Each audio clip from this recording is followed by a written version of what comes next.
Hello, everyone. This is going to be a very difficult video for me to record. I'm going to talk about the excommunications and my reaction to them. And I thought and thought about it, and I have reached my conclusions, but I didn't know how to share them with you because I went through a number of emotions here. I didn't know whether to be cross, upset, or mad, as the Americans say, mad at the Vatican.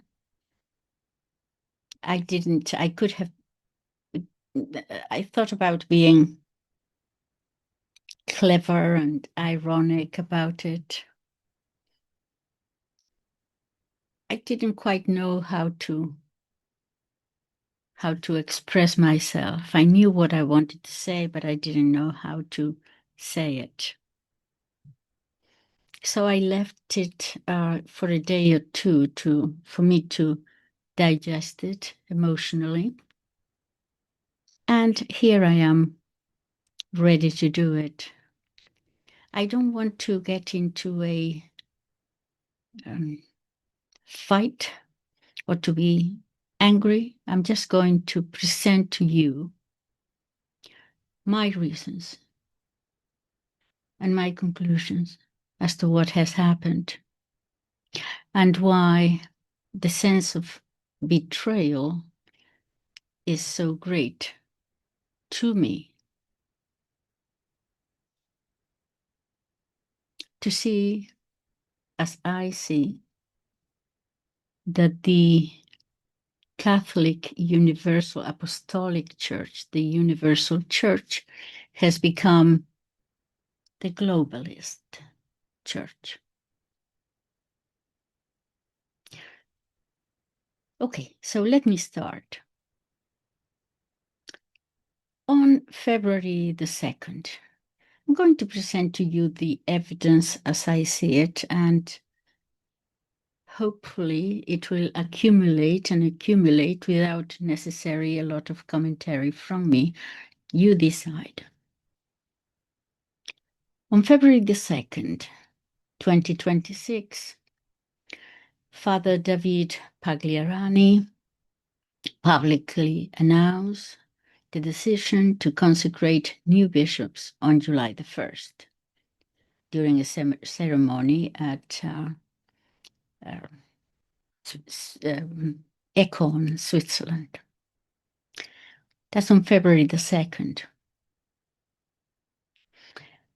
On Monday, the 27th of April, the lady from Canterbury had a meeting at the Vatican. During this historic meeting, as everyone called it, met privately. The lady met privately and prayed with Pope Leo XIV at the Apostolic Palace. They blessed everything and everybody, and you saw the bishops and cardinals there signing themselves. Okay. That was on April the 27th. On May the 26th, the specific identities of the 4 chosen priests were announced. And then also on June the 26th, there was a little bit of quite a bit of a controversy here in England about words. I thought there were words, but it was actually a written test by the king, King Charles III. It caught my attention a little bit because there were these extraordinary things saying he has betrayed the nation, this and that. And I said, my goodness, what happened here? What did he give a speech? No, it was in a written report.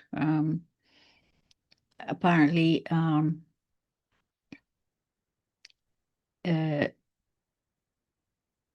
the monarch's duties were explicitly, it said, the head of the Church of England and defender of the faith.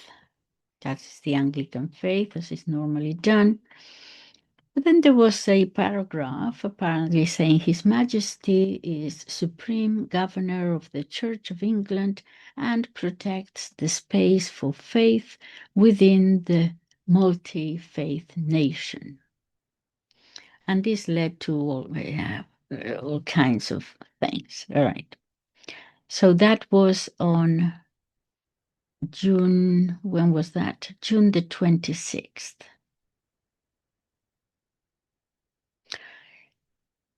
As journalists, commentators, and constitutional experts began digging through the multi-page financial review, this was in a financial budget thing, they noticed the subtle change in the head of nation duties section. And the Telegraph newspaper and GV News broke the news that afternoon that the palace had rewritten the king's job description. Why am I mixing these two things? Because I think there is a coordination there. I think the Catholic Church has been allowed now to be the representative of the church, the globalist church, the church of the globalist governance. I don't think they have excommunicated for bishops. Well, I'll go into that in a second. It wasn't just that. They excommunicated the Catholic Church, which will have to go now to the practically, if not catacombs, basements, as after the Reformation. Let me continue. They did not excommunicate the traditional Latin rite. As it's called, the traditional Latin Mass and all that, they're quite willing to allow it a little bit here and there in the fraternity of this and the fraternity of that, a little bit. But as I will show you, what they excommunicated was not just the rite, but the whole of the Catholic Church. I will get to that.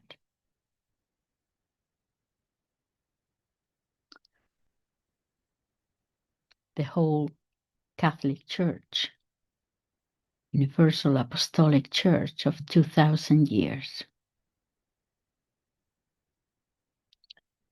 I'm saying that the Vatican now represents the Church of global governance. Little by little, before I get to the history of it, let me also point out that I see little changes. They're little, but they're not little. They're important. In something like the iconography. You remember the crucifix? Yes? We all know what a crucifix looks like. All right. We know that Francis Bergoglio used to wear a different kind of crucifix. It wasn't a crucifix anymore. It was a sort of a pasta with a flock, something like that, but it was not the crucifix. I see crucifixes less and less. I see that in official notifications and things, the crucifix is not to be seen. It's more like now the emphasis is kind of on the resurrection, I thought. But it's not even the resurrection, because we all remember the iconography of the resurrection. Yes, this is not that. The first time I saw it, and I keep seeing this in different situations coming from the globalist church now, it looked more like a sort of an angel or something like that. What is this? The first time I saw it, I said, what is this, an angel? What is this thing? It was not even an angel. What I see is a prepubescent boy with widespread welcoming arms and a veil covering his genitalia. That's what I see. Let's continue. The new church, with the emphasis on UN values, tolerance, immigration, all wrapped up in pious words. Synodality, no one really knows what it means. Being forced on Catholics. We don't know what it means, but never mind. It means, they tell us, it means like something like walking together. That's the spirit.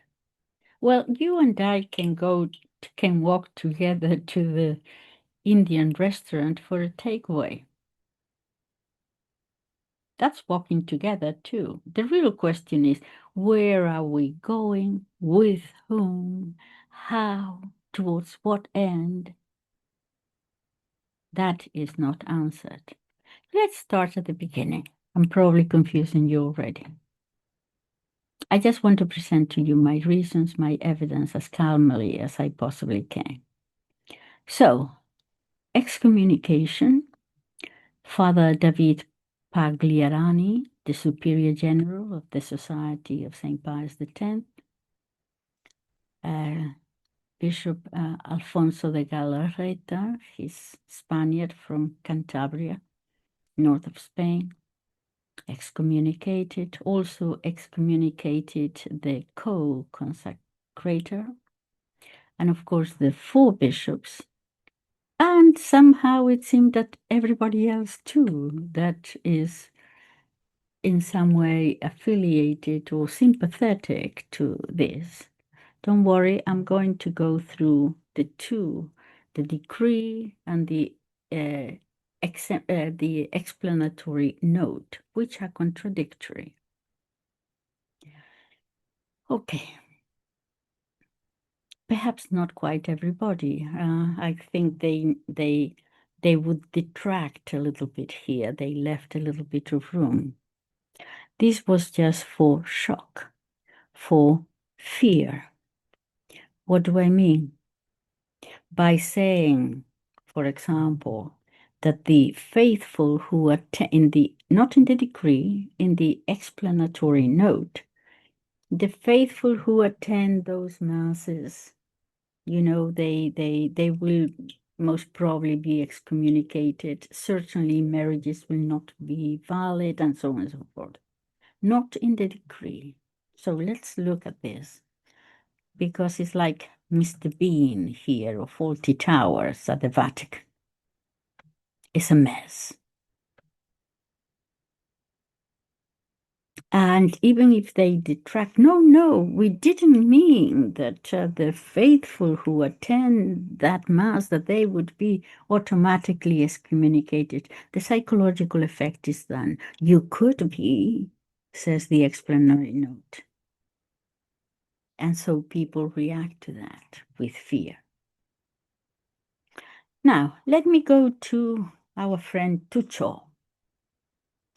Excommunicated by whom? Obviously, it has to be by the Pope, but we assume that it is by the Pope, although his signature does not appear in the documents. It doesn't matter, I am told. I checked sources. It does not need to appear, I'm told. The dicasteries for different offices are actually in charge of their office, of their functions. Obviously, they move forward always with the approval of the Pope. No one would dare just go and do things for themselves. Obviously, the Pope is involved. He agreed, even if he has not actually signed it. But as I said, I think that this is in order to give himself a little bit of elbow room in case they have to detract something, which have already done a number of times.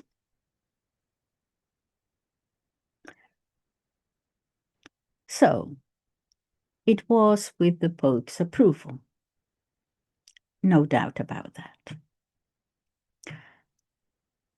Excommunicated exactly by whom besides the Pope? By Cardinal Victor Manuel Fernandez of Argentina, although he always went by the name Tucho. Tucho. Tucho. Tucho's meus. Tucho is not a canon law specialist. He is not a canonist. His area of expertise is erotica, erotic homosexual poetry. That is what he wrote in the 90s when he was a priest in a tiny little village. But he signed himself as Tucho. Back in 1995, he wrote a book entitled Heal Me with Your Mouth, The Art of Kissing. It is actually available. Then in 1998, he published another book entitled Mystical Passion, Spirituality and Sensuality. So I suppose that this is his field of expertise. He was a priest in a small village in Argentina. He had a meteoric rise with Francis Bergoglio, bishop, archbishop, cardinal there at the Vatican, right-hand man of Francis and now a Pope Leo. And there he is excommunicating everybody. Excommunicating the tradition of 2,000 years of Catholic Church by a man who writes erotic homosexual poetry. Oh, and while we are talking about our Tucho here, let me mention something else. In that 1998 book, Mystical Passion, Spirituality and Sensuality, Tucho writes that the book examines, these are his words, the particular characteristics of the male and female orgasm, which are also manifested in some way in the soul's mystical relationship with God. Wonderful. Truly, truly edifying. The Song of Songs talks about love giving, never mentions orgasms, goes into great detail. But he said that he wrote these books in order to, it was like a catechism for young people in his village, you know, the son of the baker and the candlestick maker, to teach them how to kiss and to give themselves and things. Okay, so this is the guy. Now, let me move on to something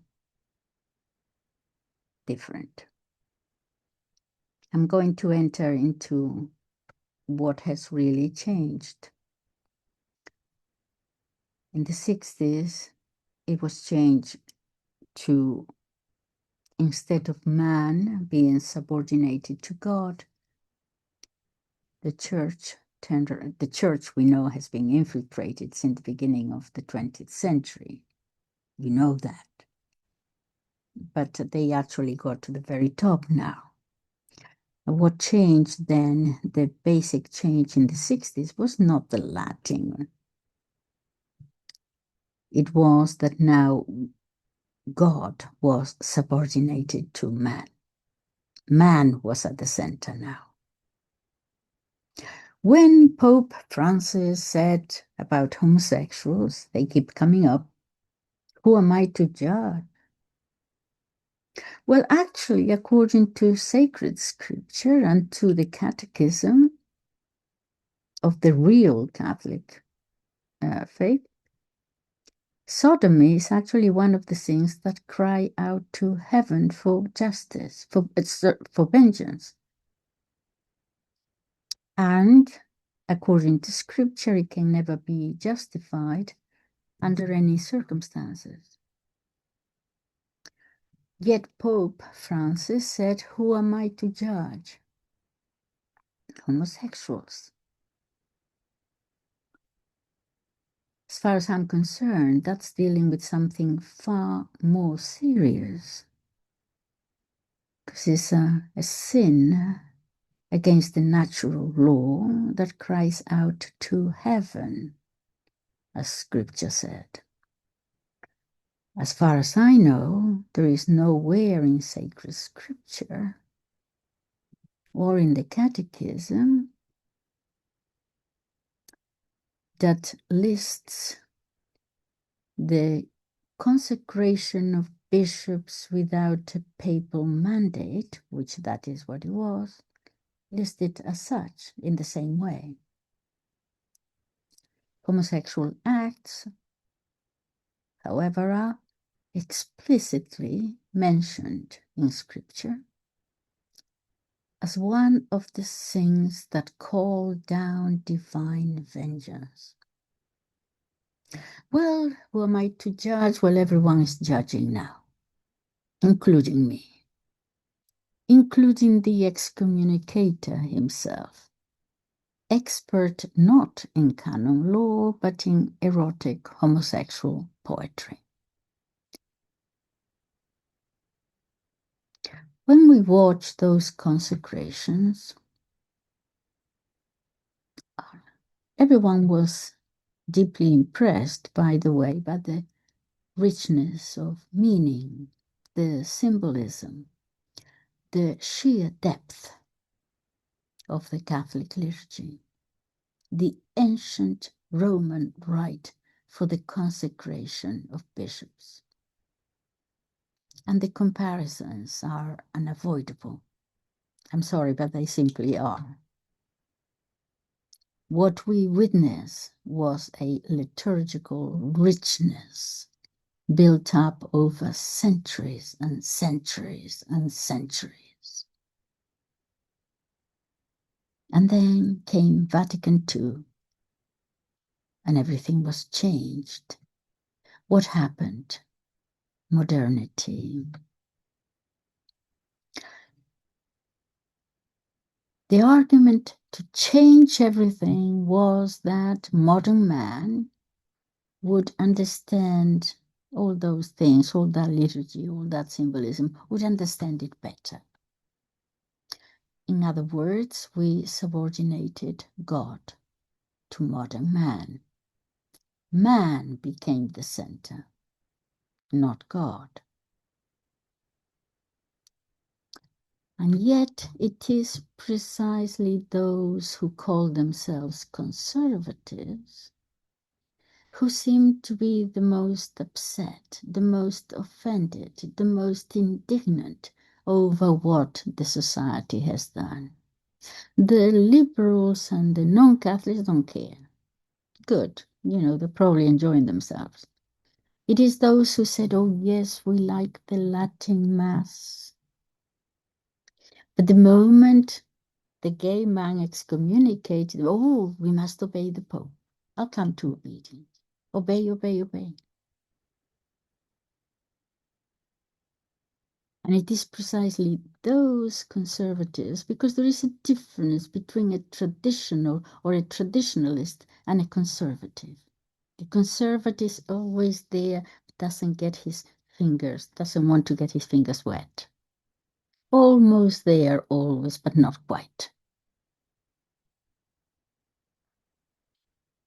When you compare the old rite for the consecration of bishops with the new one, you can see just how much has been cut away.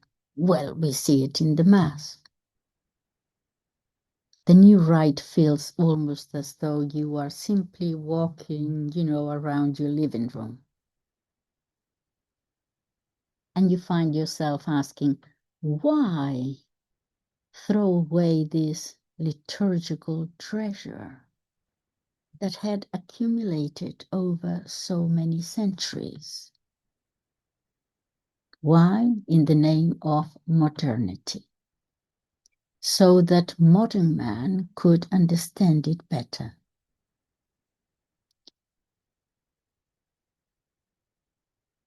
Now, we're going to talk now about the decree and the explanatory note and canon law and so on. Now, a decree in canon law, a degree takes about 3 years, and then you have to do thesis, and then you have to do a doctorate and so on. The Code of Canon Law contains 1,752 canons. Tucius Meus, presented a decree of excommunication and an explanatory note. The decree itself does only one thing. It excommunicates, yes, the 4 bishops, the ones that I mentioned, and it only warns the clergy, the priests, and the lay faithful of the society. In the decree, I'm mixing my words. In the decree, he warns the clergy and the lay faithful of the society. They are, let us say, admonished. It's a warning. But then in the explanatory note, they are treated as though they have been practically excommunicated too. Which one is it? That contradiction is not normal. You cannot say 2 things in 2 different. You can say, well, the decree is the valid one, but then why put something else in the explanatory note? What is the reason for that? Is it just incompetence, or is it on purpose? By the way, the prefect for the prefect of the dicastery for bishops hasn't said one single word about all this.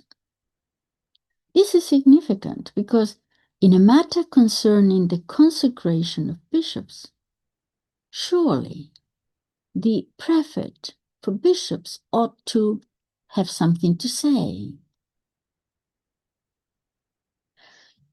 Back in 1988, when the society was excommunicated for the first time, it was then brought back.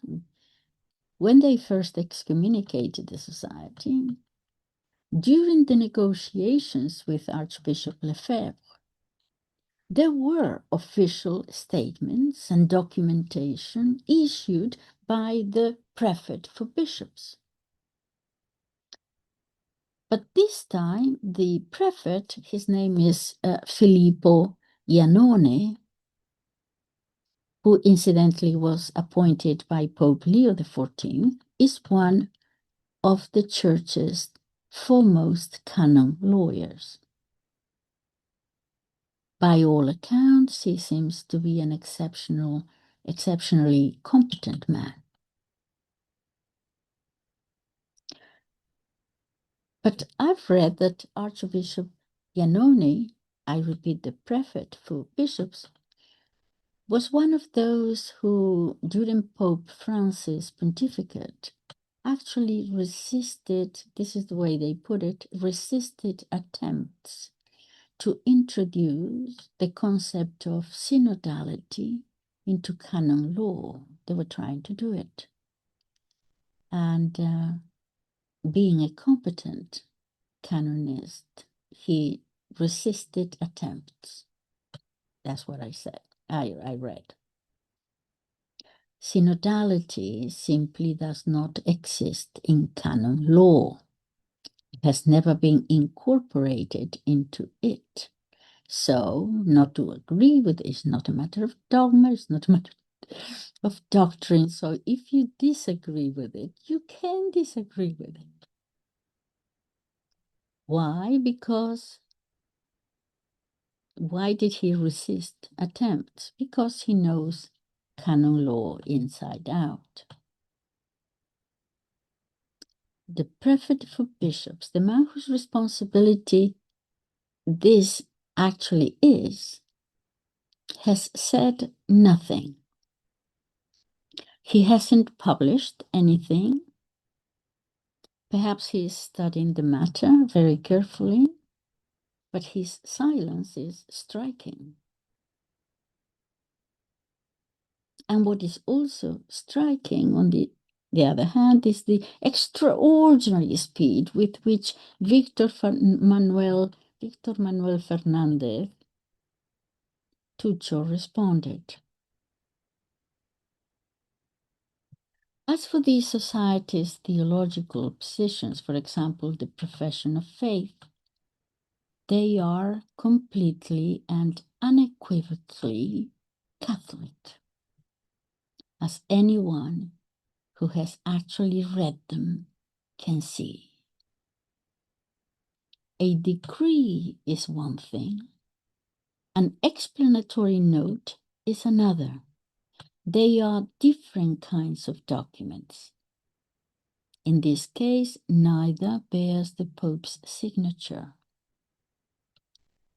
Besides, if the explanatory note is to be taken seriously, Canon 844 would also have to be set aside. What does Canon 844 say? Well, paragraph 2 states that in cases of necessity, which is what the society claimed, and I'm going to explain if you stay with me a little bit further on. Paragraph 2 of Canon 844 states that in cases of necessity or whenever there is a genuine spiritual benefit, the faithful who cannot physically or morally approach a Catholic minister may receive the sacraments from ministers who are not in full communion with the Catholic Church. For example, in this case, from Orthodox churches. The Protestant churches don't have to sacrifice the Eucharist. The Orthodox Church does. The Orthodox Church does not recognize the Pope. The Orthodox Church together were part of the original church, but East and West split in the 11th century. Know that. But they have, like the Catholic Church, the apostolic authorization, transmission, and so on. They do not obviously accept the Pope.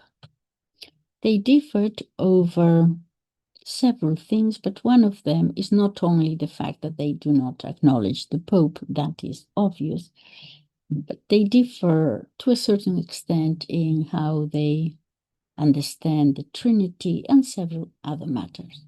But we are back here that they do not accept the Pope as the head, obviously. And nevertheless, in paragraph 2, if a Catholic, I don't know how the Orthodox treat that, whether they allow in a time of emergency for an Orthodox to receive communion in a Catholic church, I don't know. But the Catholic Church in paragraph 2 of Canon 844 explicitly says that in cases of necessity or whenever there is a genuine spiritual benefit, the faithful who cannot physically or morally approach a Catholic minister for whatever reasons may receive the sacraments from ministers who are not in full communion with the Catholic Church. Well then, if that is permitted, surely there is even greater reason why Catholics should be able to receive the sacraments from priests of the Society of St. Pius X. But that is prohibited. You will have to go to an Orthodox. This is a mess.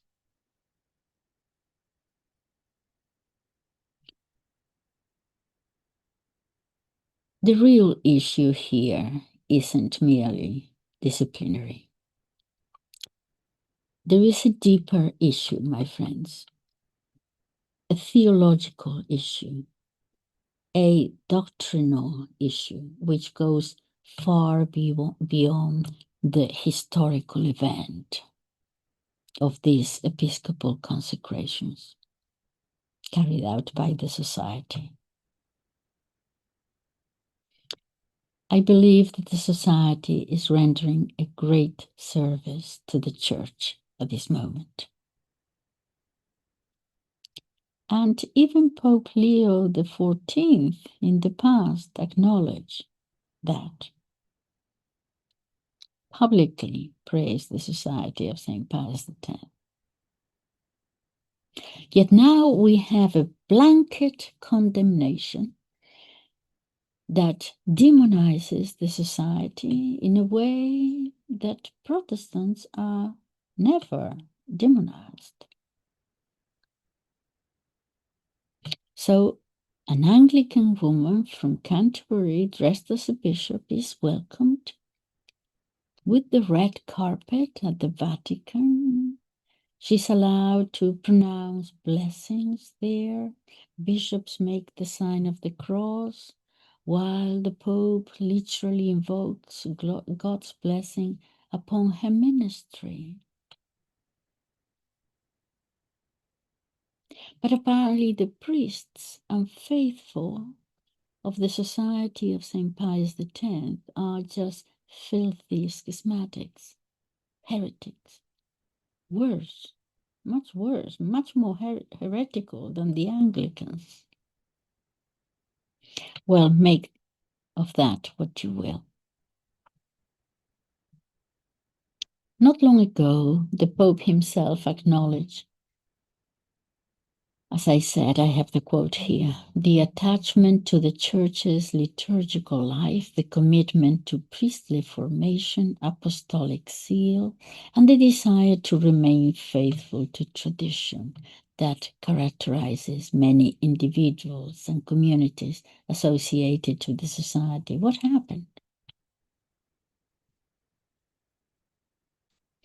The real issue here is that since the Second Vatican Council, a whole series of theological and practical deviations from Catholic tradition have gradually been accepted and institutionalized within the Church. And this is not only contrary to the faith, it is actually contrary to reason itself, because it violates the fundamental principle of non-contradiction.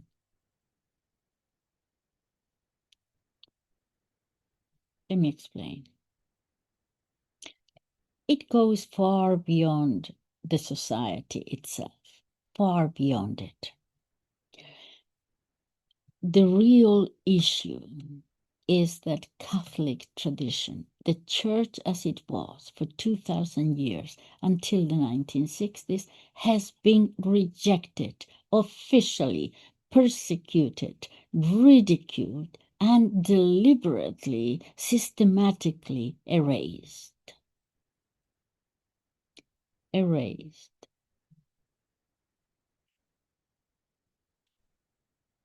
Not everyone, however, has accepted what they see as this violation of the principle of non-contradiction. There is resistance. There was resistance from the very beginning. And that resistance takes different forms and expresses itself in different ways. The society isn't the only one resisting. But you could say that the society has become the first trench, the front line, as it were. That's what lies at the heart of all this. Friends, when Martin Luther was excommunicated, the church did not excommunicate half of Germany. Communicated him. When Henry VIII was excommunicated after the Act of Supremacy, the church excommunicated Henry VIII, not half of England. So what is striking here is the sheer disproportion. We are dealing with someone who, our friend Tuccio, who is not a canon lawyer, but whose area of expertise lies somewhere else, and who has acted in a way the church itself has never acted before. Canon law doesn't work like this. When canon law speaks about the imposition of penalties, it insists about it, or it insists upon a very, very strict interpretation.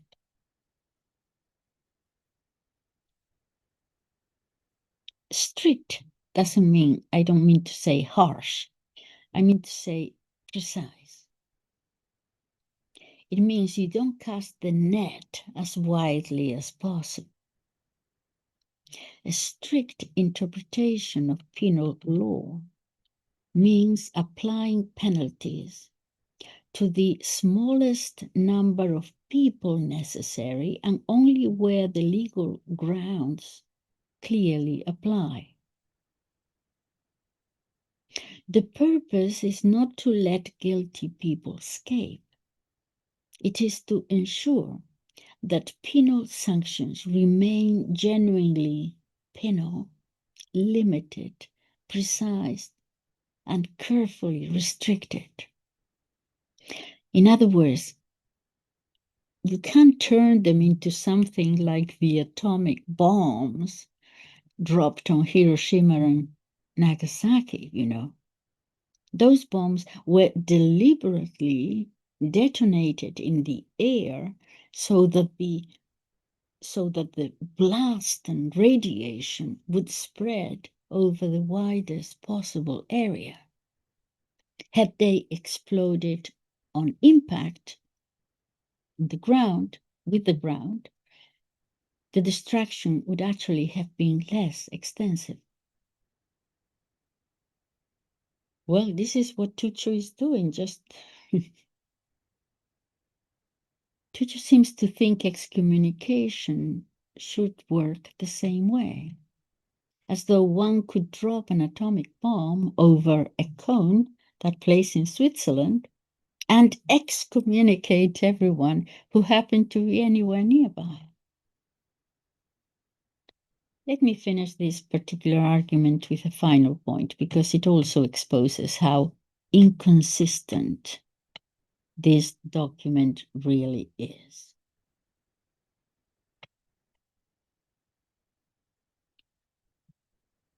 Because certainly in the explanatory note is so general and so ambiguous. It even says those who would wish and desire something.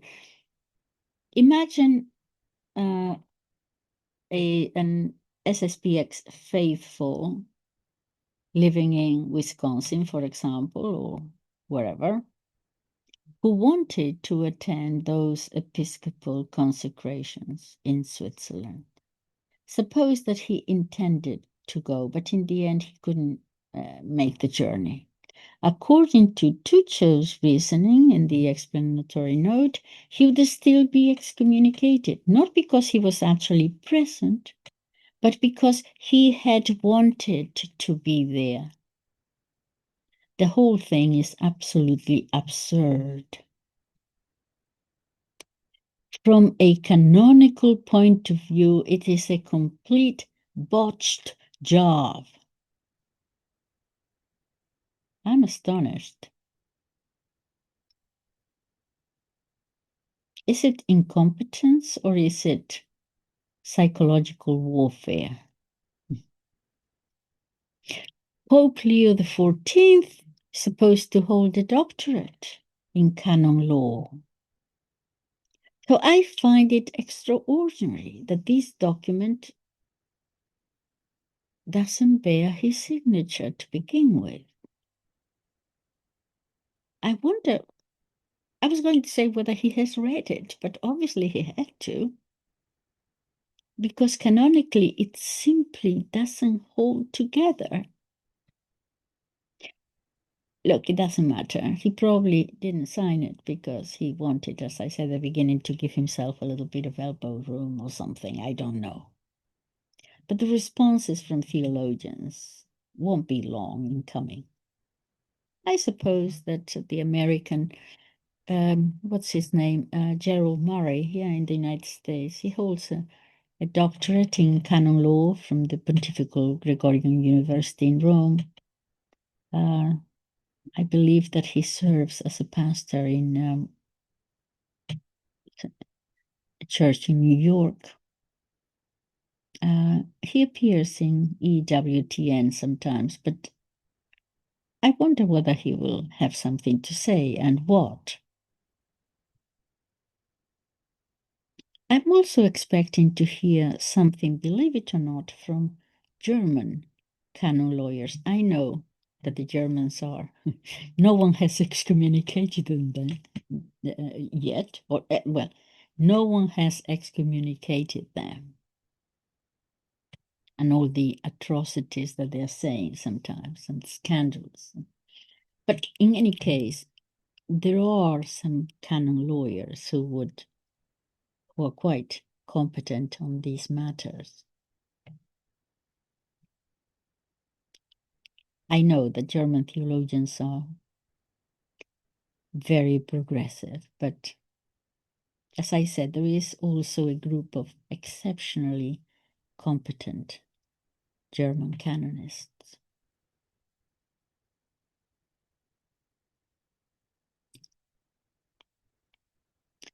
I can already imagine them saying, from the standpoint of canon law, this simply doesn't stand up. It's a complete mess, Something worthy of Mr. Bean, as I said. In any case, whatever else one may argue, the society has not fallen into heresy. The accusation being made is one of schism through disobedience. Schism because of disobedience. That's the charge. But heresy, no, none whatsoever. And yet there are people who already speak about them as though they were, at the very least, heretics. I would suggest that perhaps the real sin here is that there is a certain papolatry, treating the Pope as though he were beyond question. And that isn't Catholic either. An enormous amount of damage is being done, enormous damage. And there are plenty of people who seem determined to draw blood from all this, people who are positively enjoying it.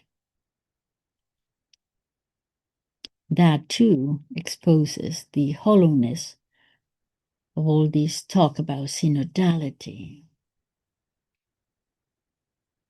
What the society actually said was quite simple. Look, we need to consecrate bishops. We have 2 bishops who are already around 70 years old. If they were suddenly or not so suddenly to die, there would be no bishops left to ordain priests or carry on the society's apostolic succession. And the society would therefore disappear. Oh,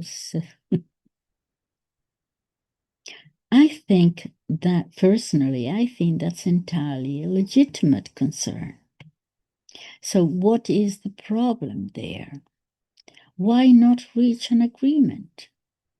Why not simply say, fine, let's appoint a certain number of bishops? Why not?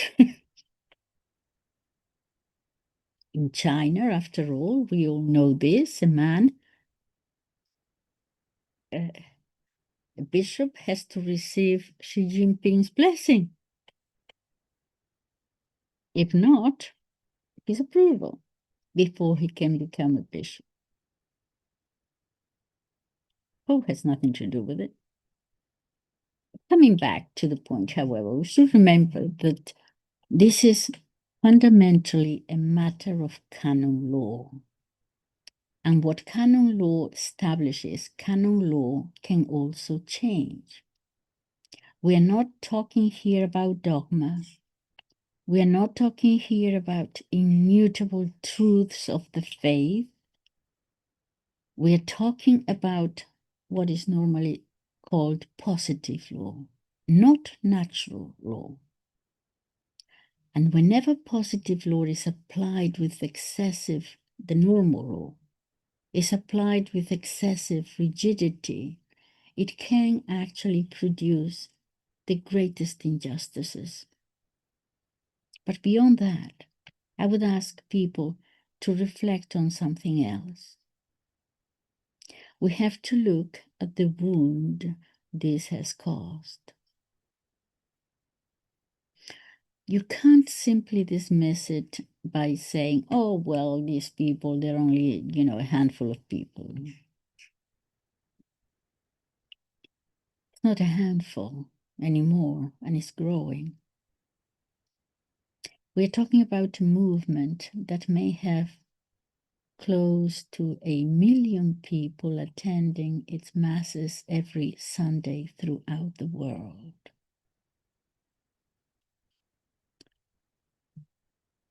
And they need more priests. They want to be obviously in every city, and that's the problem. And the Vatican is willing to excommunicate, according to the explanatory note, into the green note, 700 priests.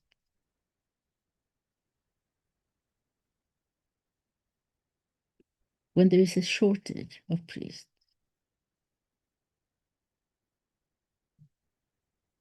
A genuine wound has been inflicted,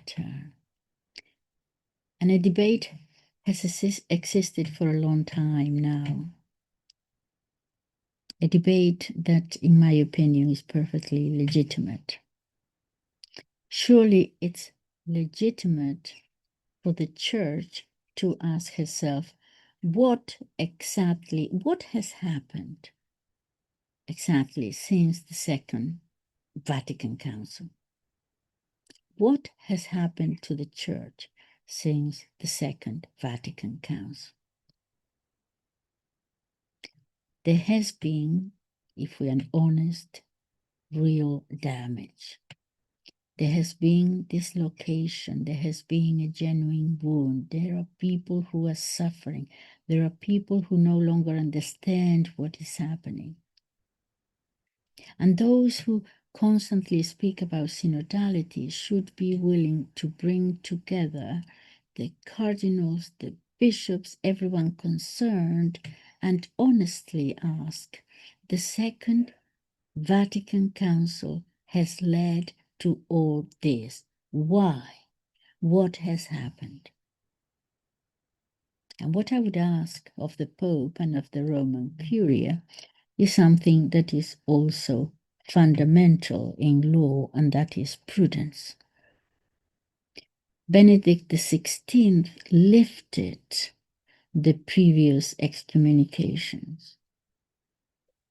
Look what happened here.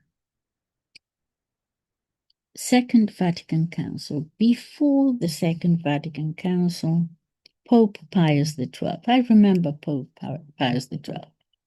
When I was a little girl, we had in our classroom the crucifix there, a picture of the Pope here to my right, and a picture of General Franco on the left. I was thinking about that today.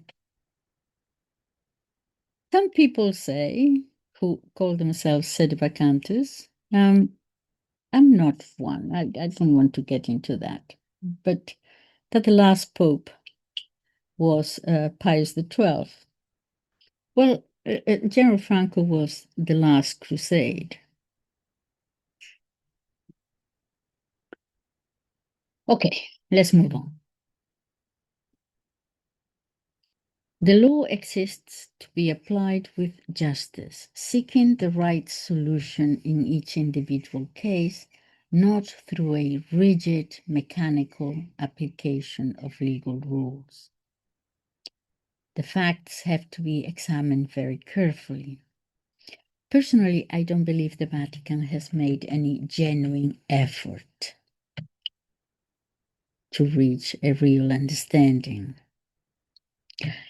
When you want to start a conversation with the society, you don't send Tuccio to negotiate. You could have sent, a million other people, Bishop Snyder, Bishop. Sending Tuccio, come on, would be like trying to negotiate peace between Iran and the United States by appointing Israel as mediator.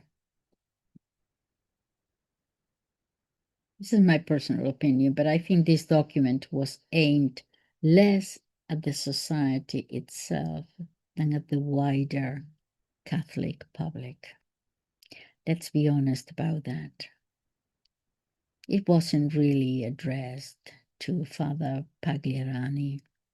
It wasn't aimed at the society, nor at its priests, nor at its faithful.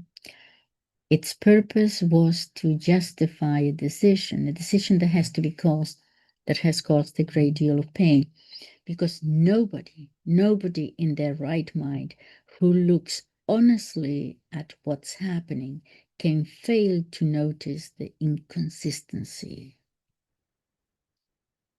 People see what's happening in Germany and all the excesses. They see what's happening in China and the excesses there in the consecration of bishops.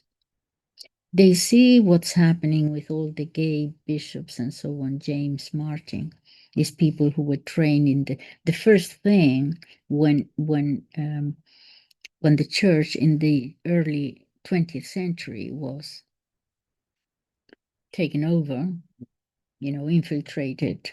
The first thing they did was to go for the seminaries of priests, thinking long term.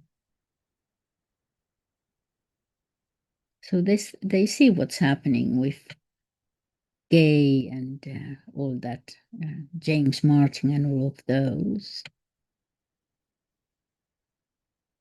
Then they see what has happened to the society and they simply cannot make sense of it.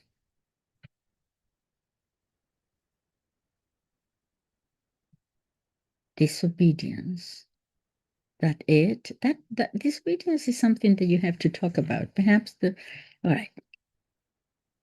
What's more, I think a very dangerous message is being sent, one that could seriously mislead many people, many souls. If people see the society being excommunicated, they naturally conclude, well, this must be something truly terrible, what they do, right?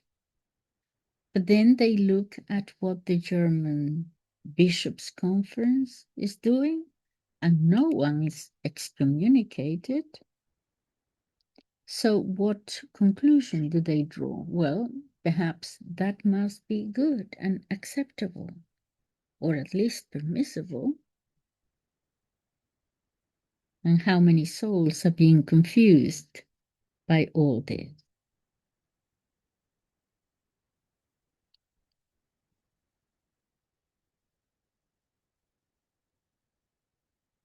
I don't know whether I want the church to continue to be united. I think that what has happened, actually, I came to the conclusion that it is a good thing.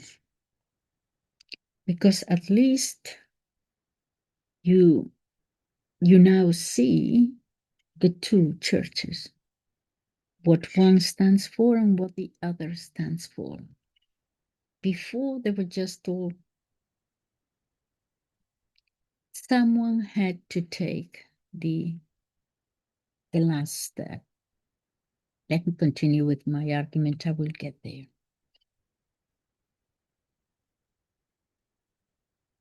So when the Pope speaks of unity, well, of course, everyone wants the church to remain united, I suppose. Truly united, but united in Christ, united in the truth,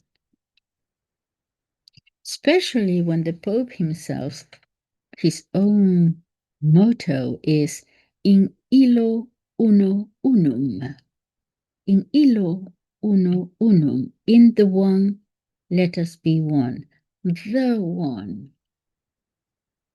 Where did I hear the one before? Oh my goodness, this appeals to just about every religion.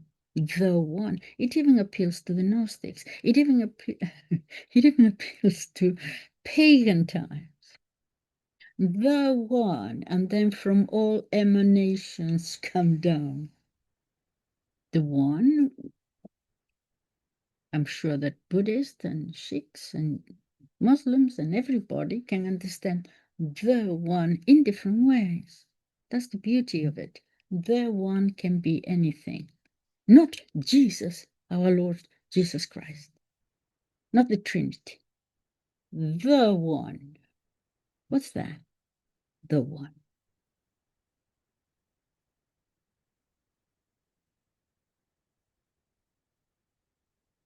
Yet in this particular case, so much unity, unity, unity, but in this particular case, there has been no real desire to pursue that unity. In other situations, cases involving genuine heresy or genuine schism, they often chose to look the other way. Can't see, can't hear anything. But in this case, they chose not to look the other way. They could have done. And that is deeply saddening. By the way, there is one thing I forgot to mention earlier. Canon 18. Canon 18 deals precisely with this question of strict interpretation. It states that laws which establish a penalty, restrict the free exercise of rights, or create an exception to the law, must be interpreted strictly. In other words, they are to be interpreted as narrowly as possible, not as broadly as possible. And one more point about the decree and the explanatory note. In Canon 1323 of the Code of Canon Law, we really ought to read it because I believe it effectively renders these excommunications invalid. It says the following. For example, just to begin with, no penalty may be imposed on someone who, when violating a law or precept, first had not yet reached the age of 16. Therefore, all that talk about the faithfulness, okay, all those under 16 for a start would not apply.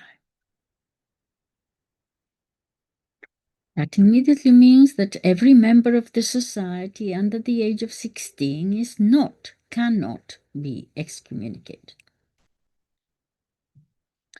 Apparently, Tuccio, our expert on homosexual erotica, overlooked that provision. Canon 1323 also speaks about ignorance. Ignorance, inadvertence, and error are treated alike. And then further on, no penalty may be imposed upon someone who acted under grave fear, even if only relatively grave, or out of necessity. Here we come to this necessity business. Or out of necessity, or in order to avoid serious harm. This is what the society claimed. It was an act of necessity, but not only because they only had 2 bishops, because they saw the state of the church. Let's get into that. This question of necessity. The Society of St. Pius X is convinced that it finds itself in a state of necessity. Is that judgment subjective or is it objective? We can debate that. But whatever one's conclusion, the fact remains that the episcopal consecrations were carried out because the society believed such a necessity existed. And Canon 1323 states that a person acting out of necessity cannot be subjected to a canonical penalty. The same canon also says, a person who acted in legitimate self-defense against an unjust aggressor while observing due moderation is likewise exempt from penalty. The society believes that no bishops are being appointed to provide for the pastoral care of its faithful.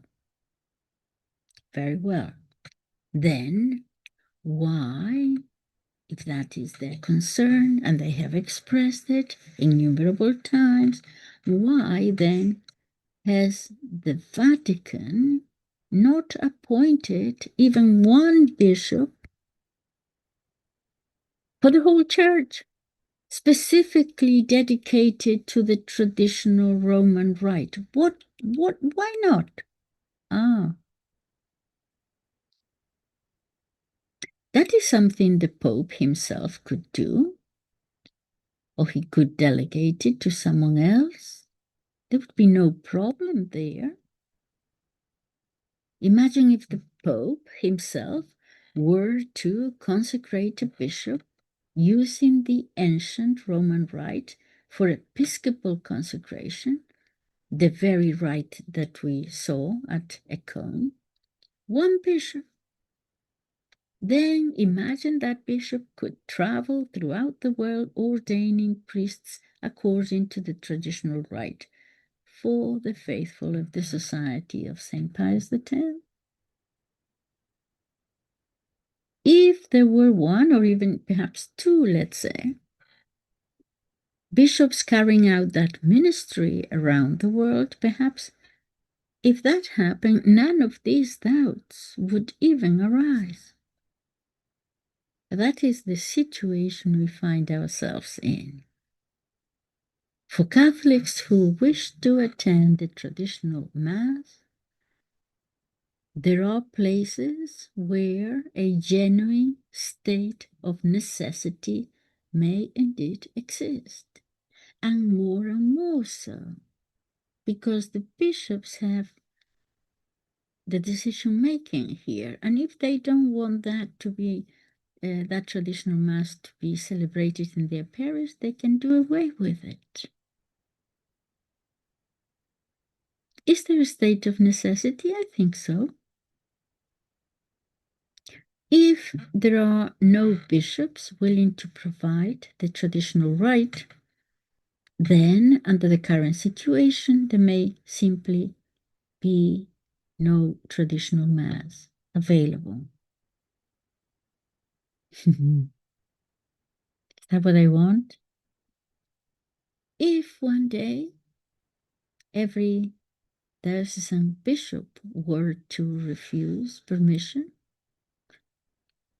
for that traditional Mass to be celebrated, and if the society had no bishops of its own to serve different parts of the world, then the traditional Mass could effectively disappear. But the state of necessity is not only about the liturgy.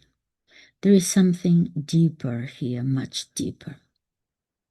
And one of the clearest signs of that necessity is that a person, look around, can spend his entire life in an ordinary parish after the reforms of Vatican II and can go to Mass perhaps or not perhaps or whenever, 30, 40, even 50 years, and still never truly understand and acquire the Catholic faith. That, to me, is itself evidence of a state of necessity. Look what happened after the council to Catholic schools. Catholic schools used to form children.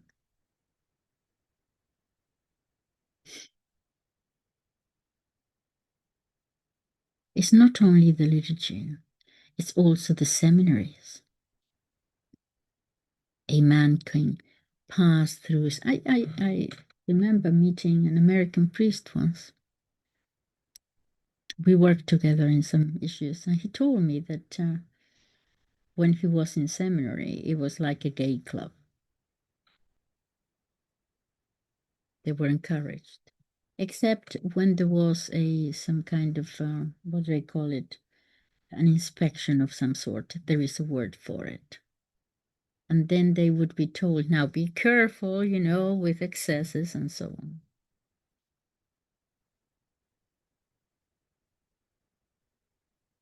But a man can pass through seminary, be ordained a priest, and still live without truly knowing or understanding the Catholic faith or the Catholic tradition. I have seen some examples of this.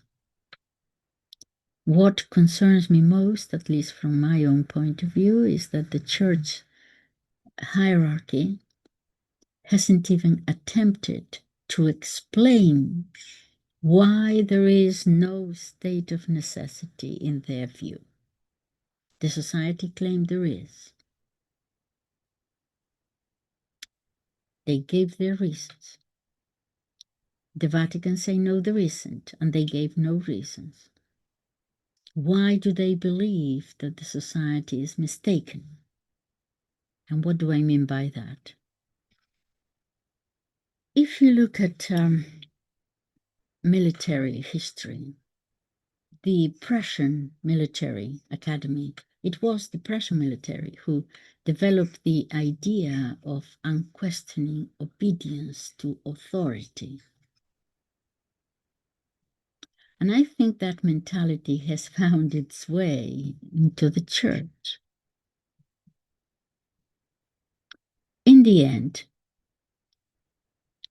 everything seems to be reduced now to one argument. You must obey authority.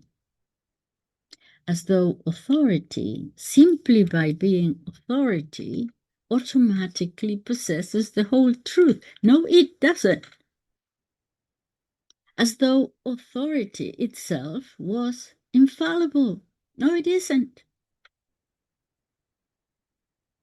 Now, don't misunderstand me. Yes, obedience to legitimate authority. But explain it. Tell us. There is no state of necessity for this reason and that reason and that reason and the other reason. Tell us, Vatican.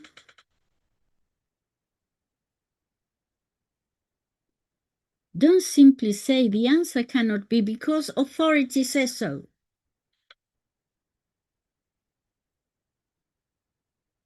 If someone comes along and says, look, we don't understand this, we are asking for a solution, that isn't an act of disobedience.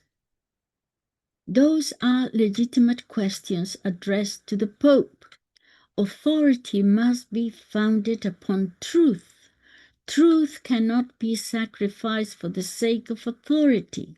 Some people seem to think that authority itself, that autoritas, is the repository and the depository of truth. No.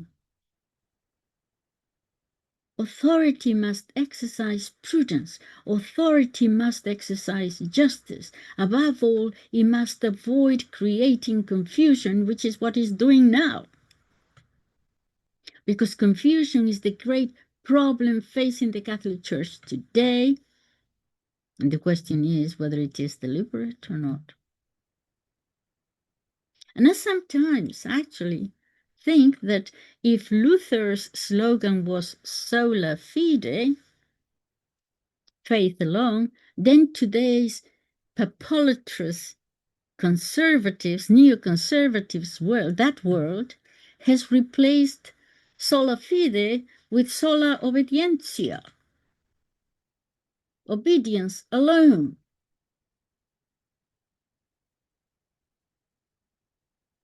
In Lutheranism, we are saved by faith alone. In today's conservative, not traditional, there is a difference. These cowards who don't want to go all the way and speak the truth. In today's conservative Catholic world, we are apparently saved by obedience alone. So I respectfully raise a legitimate question for the authority to answer. If I do that, if I raise a legitimate question, I'm immediately labeled schismatic. Why? Because in that mentality, in what I would call a deeply distorted psychology, asking a question is treated as though it were an attack upon authority. You must obey the Pope, you must. No, I'm simply presenting a reasoned objection. Reason comes first. Reason founded upon the principle of non-contradiction. If yesterday the church said something was white, it cannot become black today simply because someone now tells us that it is black. No, my friends, things are objectively true or false. truth depends upon the object, not upon the subject. Whether the Pope says it, whether I say it, whether you say it, or whether anyone else says it. And what has become the guiding principle since the Second Vatican Council? Modernism, modernity. Not modernity in the chronological era, but used to be called once or twice Americanism. Modernism in theology, or modernity, that's the real issue. Listen, before Vatican II, the Church rejected modernity, this liberal relativist thing that the West inherited from the Protestant Revolution through the French Revolution, secularism and all that. This liberal mindset. The Church rejected that, modernity, it called it. Not, as I say, a modern history not modern history in a chronological period of time, but modernity as a system of erroneous ideas. A whole ideological framework rooted in anthropocentrism, that is, putting man's first, subjectivism, putting man's first, and the elevation of the individual subject. That is the ideological core of modernity. Until Vatican II, the Church consistently opposed it. I repeat, not the historical period called the modern age, but the anthropocentric ideas all about man that emerged first through the philosophical revolution of William of Ockham in Illo Tempore, and then through Luther's religious revolution with Sola Fide, and later through the French Revolution and the Enlightenment. That is the word I was looking for. The Church fought all of that. That is why at the Lateran councils, you didn't find liberals, progressives, conservatives, traditionalists, not at the First Vatican Council, really. Well, there were a handful of French liberals there, here and there, 3 or 4 on the scribe, but not very many. They were the exception. Modernism, modernity, that's the real issue.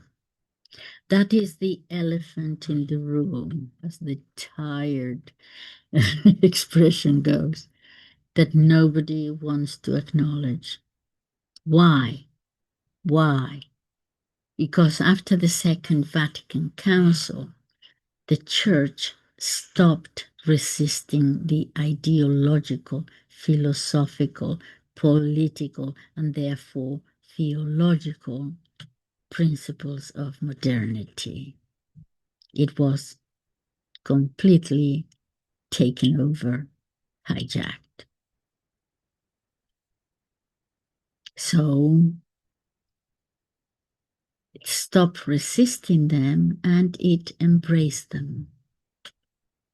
It even created a new liturgy, something that the Church had never done in 2000 years. A liturgy specifically designed so that modern man would understand it more easily, they said. Catholic formation changed. Seminaries changed. Nuns disappeared. Almost overnight. Traditional doctrine was altered. religious life changed. Catechesis changed.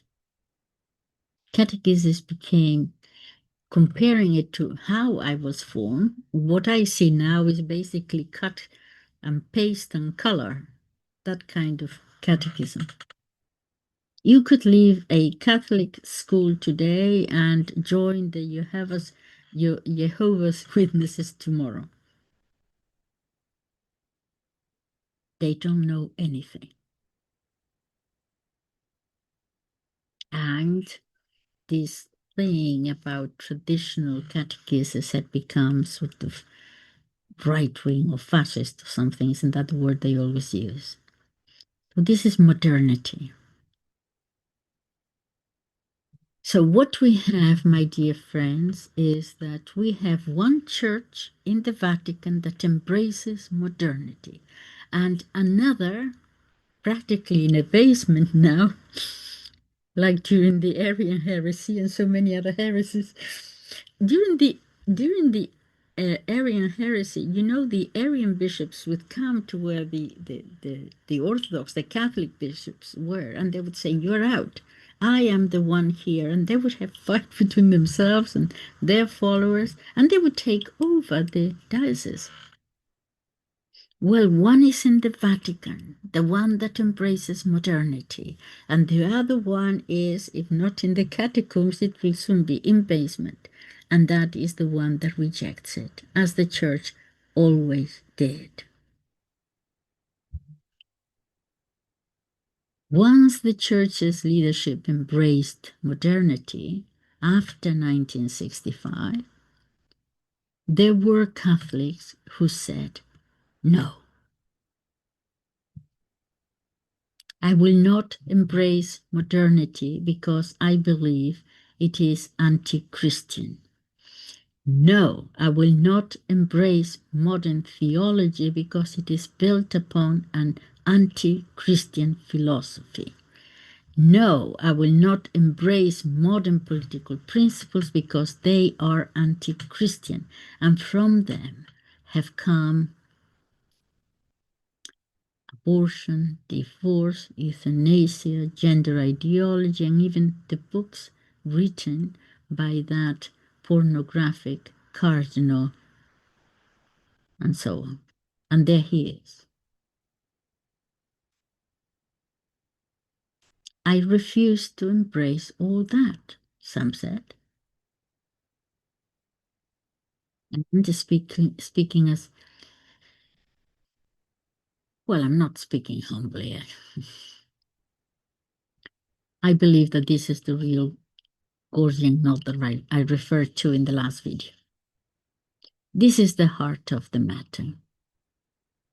Freemasonry in the past infiltrated the church,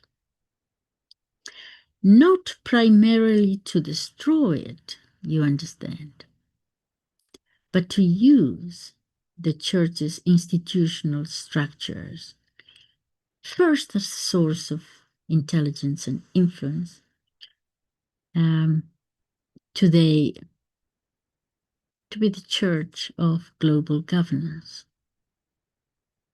I think what is happening is really disturbing, what is happening in the Vatican.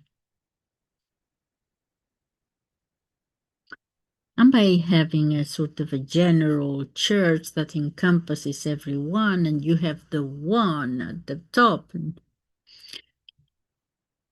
you also, because you see, those who govern know that people need a religion. They need a.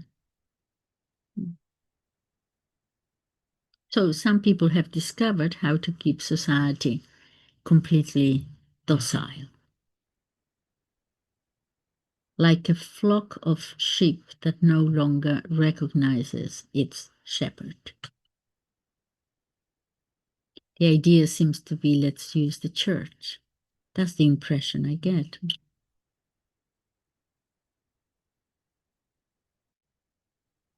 Marx called religion the opium of the people. My goodness. And my concern is that instead of proclaiming the true Lord Jesus Christ, religion, they're going to use it now as a kind of sedative that keeps everyone passive and compliant. See what happened when I was telling you about the crucifix. Um, the Protestants changed that. They don't use a crucifix, I don't believe. They just have the cross, right? And that follows because I said before, what the Anglican Church did was to actually change religion, the Christian religion, into a philosophy, into a system of ethics. That's why they did away with the Eucharist and all the sacrifice and all that a religion is about sacrifice. They did away. So they kept, you see, there was a philosophy, Christian philosophy, yes, a Christian civilization. It was not a religion as such. They kept the appearance of that. But then with America, it changed from a philosophy and a system of ethics into a business. All you need to do is to open up shop, Jesus, Jesus, and you have a church. Blasphemous.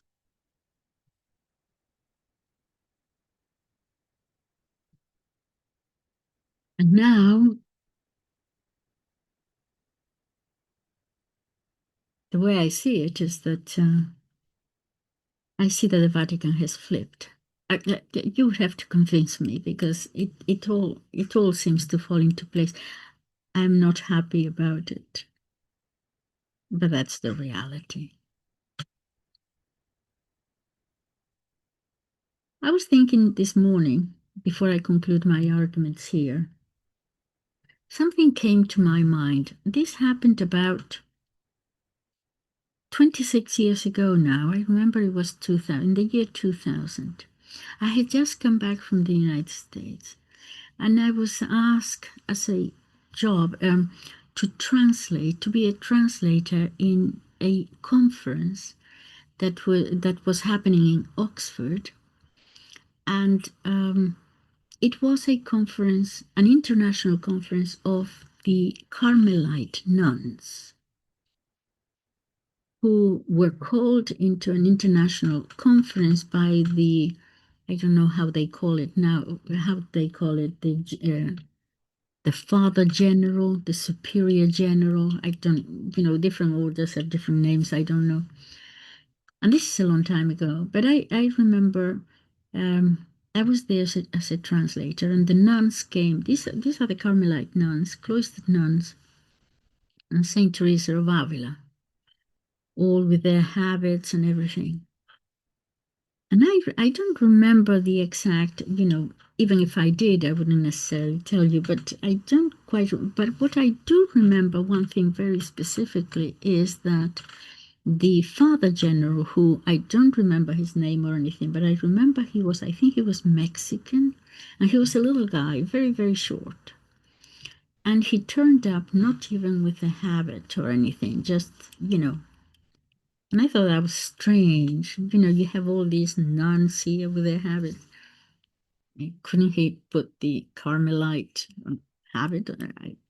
Anyway, um, but very soon I said, what is happening? Of course, no one asked my opinion. I couldn't give it. I was just translating, but it seemed to me that he was almost trying to persuade them, almost dictating that things had to change, that the habits are no longer necessary, all those habits, that the cloister were no longer necessary. Da, da, da, da, da. At one point, it went on for quite a while, and I thought, oh my goodness, he's going to change everything.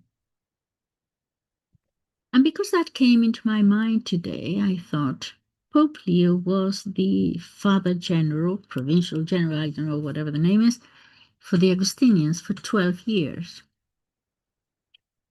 I would like to see what his influence, direct influence was on the order, what kind of changes he made, if he made some changes, or how he influenced the society this way, the other. I would like to look into that. I don't think many people have, or perhaps I missed it. All we know is that he was a missionary in Peru, and he wanted to be a priest since he was a child, and so on. I want to see where he was as because I have to understand why. You see, I spent a year telling you that I would not judge him harshly. I knew that Tucho was there. I knew who was promoting, these other gays, this and that and the other thing. But I was willing to wait to give him time because I truly believe that he is Catholic. I explained this many, many times. And yet, something has happened. Something flipped. I want to know when it flipped. Was it before becoming Pope? Was it now? What is it? Huh? Because I really don't think that he is on the same as Francis, who was never Catholic to begin with. I want to know what happened, but it doesn't matter. The effects are the same. Francis was brought up, he was not very intelligent, really. So he was a little bit of a, so he was there to shock, the Pachamama there. Remember? All these things that he used to say and do, and everyone went like, it was to shock us. Now Leo is there trying to calm everything, normalize everything.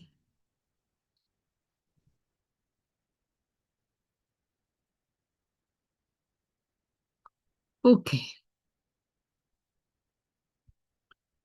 In politics as well, actually, we're being stripped of everything and people applaud. Just think back to the coronavirus years. People are dying, or rather, many were simply being left to die in hospitals and care homes, often alone. And yet there were still people standing outside clapping, carrying on with the whole performance, as though everything were perfectly normal. The other side of the Second Vatican Council isn't simply the liturgical question, important though that is, because the liturgy is no longer directed primarily to God, but to the congregation. All you have to do is to compare the traditional rite with the Novus Order to see the difference. But beyond the liturgy lies something deeper. As I said, modernity. What we're dealing with here is the triumph of modernity. Modern political thought begins perhaps with a Frenchman, Jean Vaudan, who before Hobbes, developed the modern doctrine of state sovereignty. But that was before Hobbes. But Hobbes himself, Thomas Hobbes, who famously wrote, Autoritas non veritas facit legem. Authority, not truth, makes the law. Authority, and then he's going to say, is actually power. Authority, not truth, makes the law. Power. In other words, truth no longer determines what is right. Political power does. The state becomes the ultimate authority. And as the Church gradually surrendered her rightful place as the guardian of truth, Hobbes' principle effectively replaced it. Hobbes was profoundly shaped by Protestant thought. So was John Locke, who wrote his famous letter concerning toleration. In this case, toleration for everyone except Catholics. That Protestant rupture, the destruction of Christendom, that world, set in motion everything that followed. Throughout the 19th century, the Church resisted this modernity, especially after the French Revolution, when its consequences were, you could see them, unmistakable. Look at the genocide of the La Vendée. We witness ideological massacres on a scale that almost, looking at what happened there at La Vendée, revived almost the horrors of antiquity. People were killed because of ideas. During the French Revolution, the Blessed Virgin was cast aside, and the goddess of reason was enthroned instead in Notre Dame Cathedral. There are countless examples. Modernity has always displayed a profound hostility, even a hatred, towards Christ, the crucified. That is why it has constantly sought to undermine and destroy the Catholic Church. Yet, after the Second Vatican Council, however one chooses to interpret the Council, let's say that the Church's resistance weakened. She gradually ceased to act as autoritas, the guardian and custodian of truth. What followed was a gradual abandonment. Faith came to be understood increasingly as something private, something purely personal, a very Protestant way of understanding religion. Faith became something inward and individual, rather than something publicly professed as well. As Plutarch says, when you abandon the altars, they do not remain empty. Other gods take their place. And what has taken the place of truth? Ideologies. Ideologies that I believe quite obviously have entered into the Catholic Church itself. The LGBT, the climate change activism, countless other fashionable causes. Whatever one's opinion of them, there is no denying that these currents have accelerated within the Church since the Second Vatican Council. So we have to ask ourselves, has this been beneficial? Has it led us in the right direction? Or has it gradually pushed the Church into the margins? Has it produced clarity? Or has it produced confusion and conflict?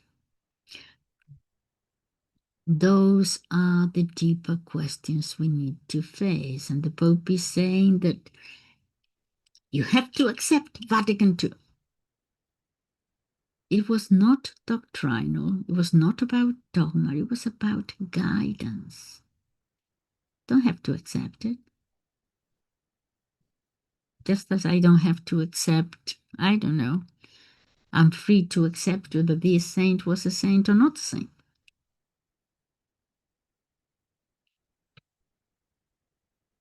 It's not doctrine, it's not dogma.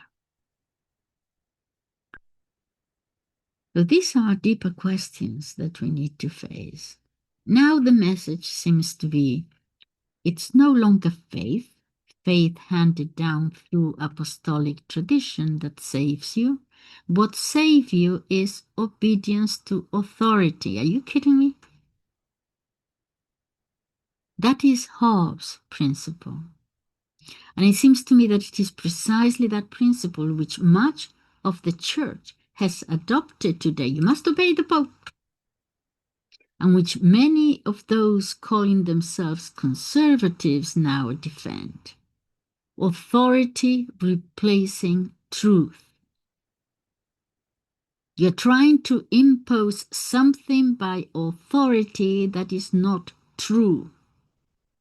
If something isn't true, if it is simply someone's personal opinion, then whether you happen to be the Pope, a cardinal, or even the author of books like those we've been mentioning, that poetry, you cannot impose it upon me as though it were dogma.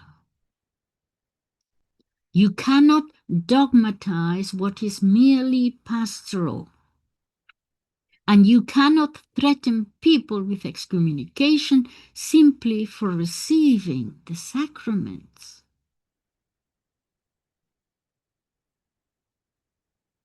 Given that, it is hardly surprising that people react. At a certain point, it becomes a question of survival. Not one willingly amputates part of your own body except for a genuine medical necessity. If your arm becomes gangrenous, it has to be amputated or you will die. But no one can amputate his own reason. Reason is precisely what makes us human. It belongs to our rational soul. So we cannot switch off our reason. As Chesterton said, the church asks me to remove my hat when I enter, not to remove my head.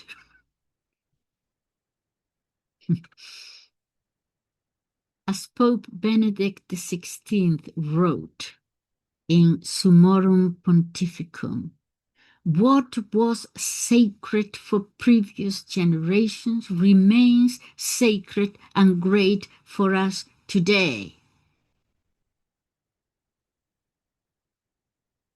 And they want to excommunicate it. The globalist church is excommunicating the true Catholic Universal Church. So I cannot suddenly believe that the traditional Mass has become something bad simply because some gay guy or whoever tells me so. Not that traditional Catholic doctrine has suddenly become bad, nor the catechism of always. Let's call it St. Pius X, nor the Council of Trent, nor traditional theology. That is what the Society of St. Pius X represent. The Vatican at the moment is representing something else.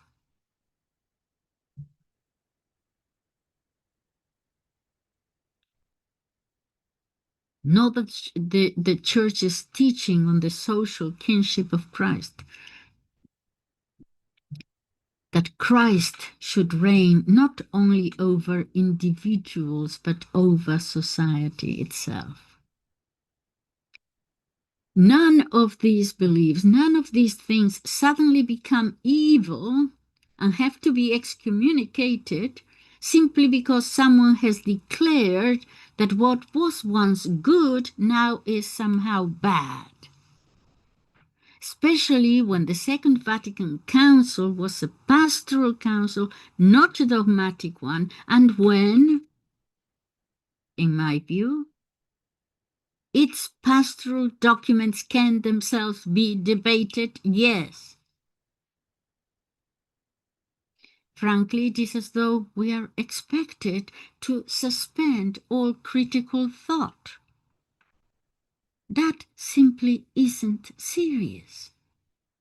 Why? Because it isn't dogma. It's pastoral teaching. And everything that is pastoral is, by its very nature, open to discussion. It doesn't matter whether it bears the signature of Paul VI or John the 23rd or anyone else. It is not dogma. It can be discussed. Now, I'll be the first to admit that in today's apostate societies, we have to begin evangelization from the ground up because everything has been destroyed since this Vatican Council. We have to rebuild society itself, placing Christ once again as its foundation. And we might have to go back to the old Catholic world. A monastery, a church would be built, around it a village would grow, and then a small town, and then a school, and then this, and cities and towns and villages grew around the monastery, where families would share church, the school. We might have to go back to the beginning again, to that old Catholic world, in some, not the same, obviously, but in some sort of way. And it is happening because many people are moving to places where they have the traditional Mass, where the Society of St. Pius X is. And that is why they need to destroy it.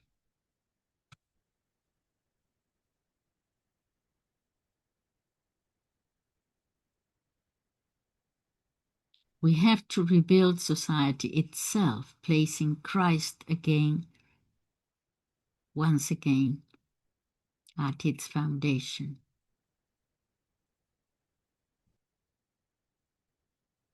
That Christian civilization already existed.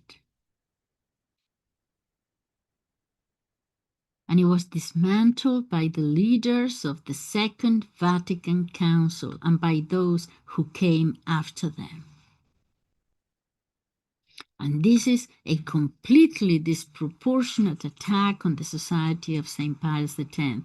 But beneath it all, there is a much deeper objective. The immediate target may be, I think it is, the society itself.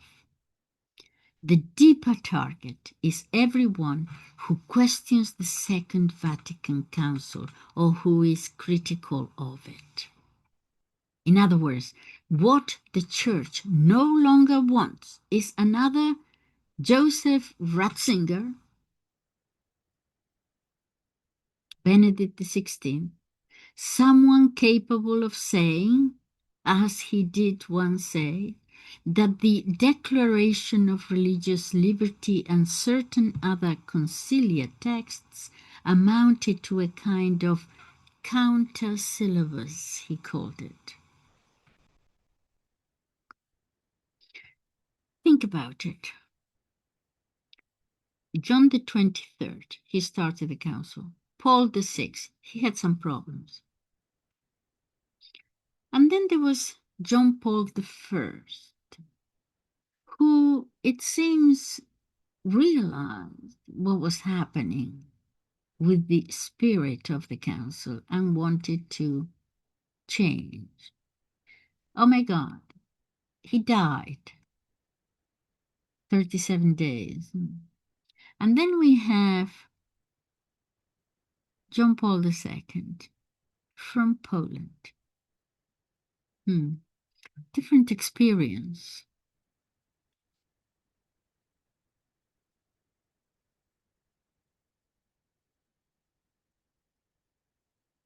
And then we have Ratzinger. And even though he was one of those young theologians there arguing for modernity during the council, he realized what had happened.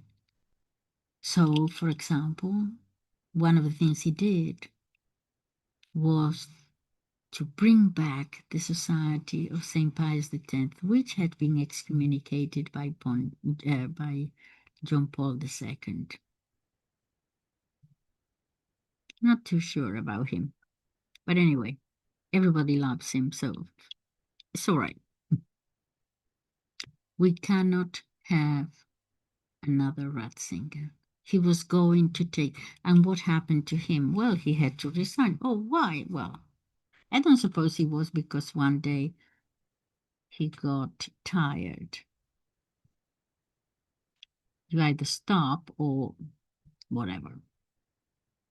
And then we had Francis, and Francis was the one who was supposed to break you down, shocking you here and shocking you there. You know, when you get this concussion, it's the same in politics when they're trying to confuse you. Oh my God, this war, the other war, the other war.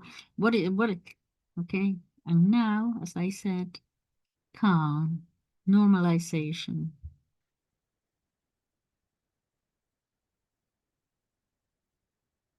That sort of discussion is no longer welcome now. The aim now is to silence anyone who questions the council. That's the thing.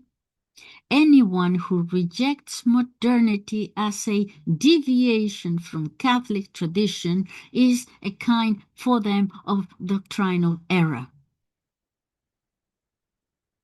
Now, Pope John Paul II had a different strategy. I think it was a little bit more intelligent. His way of weakening the society was to provide alternatives. In effect, he was saying, I'll create other traditional institutes so that priests have another option instead of joining that society. And sure enough, he created this and that. Can we please celebrate the old Mass? All right, I'll let you. Once a week at 7 o'clock in the morning on a Monday. But he created other. Now, people can debate whether that was right or wrong, but as a strategy, it is kind of an intelligent one. He offered people another path to get them away from the society. But this time, not even that. No alternative has been offered at all. You must accept the Second Vatican Council. Obedience. Sola obedientia. Mind you, I don't actually think the principal objective is to destroy the society itself. In my view, the society is the secondary target here. The real target is tradition. That is the deeper issue. The question of the state of necessity was therefore correct. That's where we have to focus. When Pope Leo XIV has spoken about the society, which he has done in a handful of occasions, his criticism has always come back to the one point. He has said, not so long ago, that the problem is their refusal to accept the Second Vatican Council. And when the cardinals went there in January and they were going to have this conference and this and that, what they have to do, they had to read and reread the second. He's obsessed with the Second Vatican Council. Second Vatican Council was a pastoral council. Is not a dogmatic council, and that precisely is the problem. The council has gradually acquired an almost untouchable status. In effect, it has become almost sacrosanct. And where does that lead? The society represents more than simply attachment to a traditional liturgy. It goes further than that. Part of its particular character, its charism, let us say, is that it is prepared to fight. It fights through its publications. It fights through its criticism of modernity. And I think that is what really irritates people. The society doesn't merely preserve the old liturgy, which in itself is already a rejection of modernity. It openly criticizes, unlike the conservatives, it openly criticizes the modernity that much of the church's hierarchy has embraced.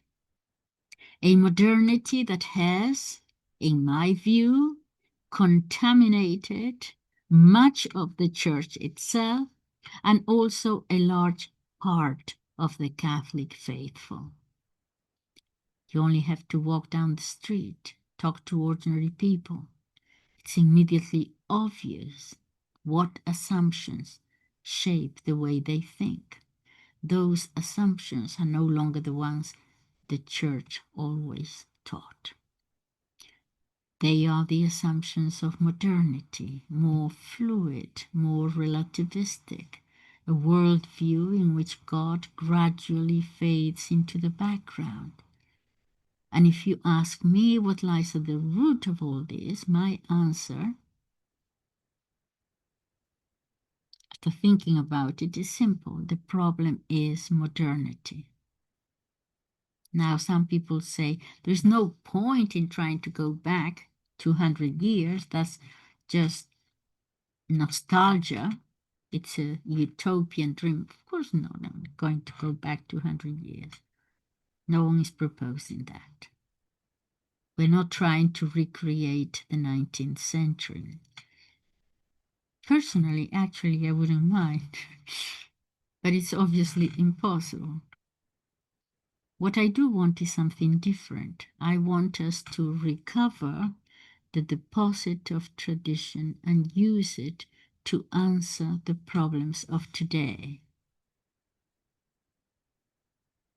Because today's problems are not the same as those that existed during the Second Vatican Council. The technological revolution has changed everything. Politics has changed. Civilization itself has changed. We are living through a genuine civilizational shift. Anyone with eyes can see it. And that is why I believe this is precisely the historical moment when we need to stop and think and make a serious analysis. Though before we can begin, some people need to go.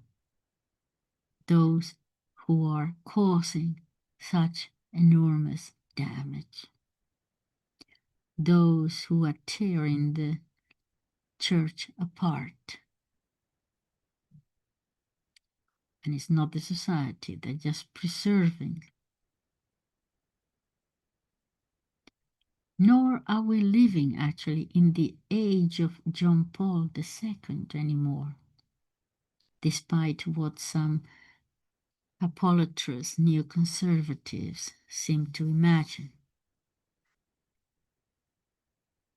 There's just as much chance of returning to the church of Pius XI as there is of returning to the church of John Paul II.